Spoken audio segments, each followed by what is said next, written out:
पहलगाम आतंकवादी आक्रमण घटना राजस्व मंत्री सुरेश पूजारी पाकिस्तान को कड़ा भाषा निंदा करने सह पाकिस्तान एथिपाई दंड पाइबा कथा बोली कहते। एथिपाई प्रधानमंत्री कार्यानुष्ठान ग्रहण कर सारी राज्य रोकुवा 12 जन पाकिस्तानी नागरिक को देश छाड़ापी कहुई। समय आसी जाइए आतंकवादर मूलोत्पाटन पर भारत विश्वर नेतृत्व नेब बोली श्री पूजारी कहते। समस्त को कुरान केमिति पढ़ा जाए से पढ़ा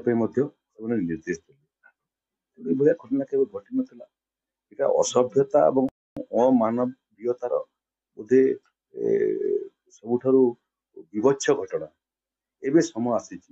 सारा पृथ्वी पाकिस्तान रो आतंकवाद विरुद्ध में लड़ाई आरंभ करने कथा निर्णायक लड़ाई आरंभ होगा कथा से क्रम भारत तार लड़ाई आरंभ कर सारी एवं जो लाइफ लाइन सिंधु नदी रो जल आवंटन रो चुक्ति ताकू बातिल कला पर अधा अंटा पाकिस्तान रो भांगी गला जो माने भिसा नहीं करी पाकिस्तानी नागरिक भारत वर्ष रोते से पाकिस्तान फेरी जावाई निर्देश देलानी भिसा कैंसल हो गलानी ओडिशा रे मध्य 12 जन ठाब होती पाकिस्तानी जो नोटिस देश छाड़वा